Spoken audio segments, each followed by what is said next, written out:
Exodus chapter 22, verses 20 to 26. You will not molest or oppress aliens, for you yourselves were once aliens in Egypt.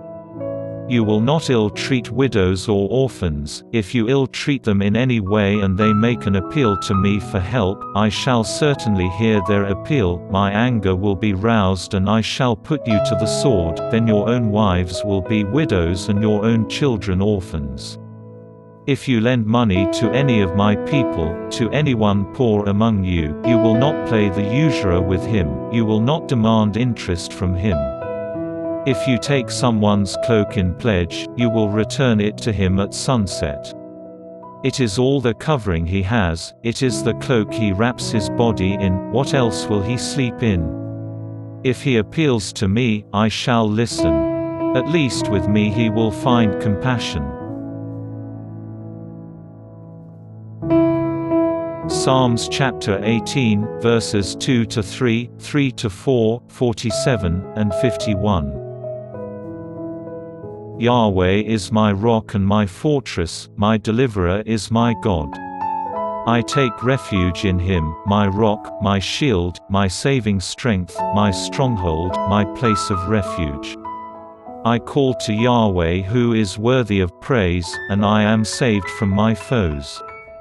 With death's breakers closing in on me, Belial's torrents ready to swallow me, the God who gives me vengeance, and subjects whole peoples to me.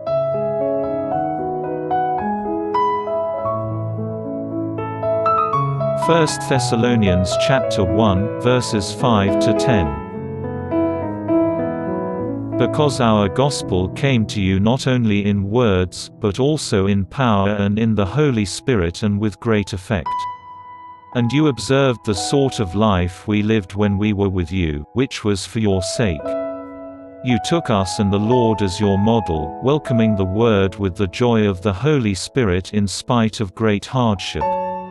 And so you became an example to all believers in Macedonia and Achaia, since it was from you that the word of the Lord rang out, and not only throughout Macedonia and Achaia, for your faith in God has spread everywhere.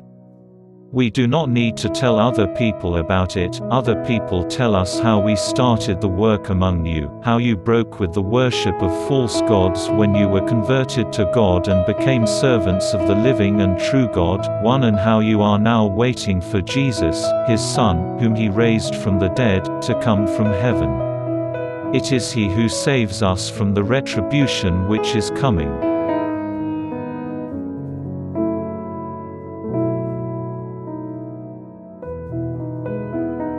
Gospel of Matthew chapter 22, verses 34 to 40. But when the Pharisees heard that he had silenced the Sadducees, they got together and, to put him to the test, one of them put a further question, Master, which is the greatest commandment of the law? Jesus said to him, You must love the Lord your God with all your heart, with all your soul, and with all your mind. This is the greatest and the first commandment. The second resembles it, you must love your neighbor as yourself. On these two commandments hang the whole law, and the prophets too. The Gospel of the Lord.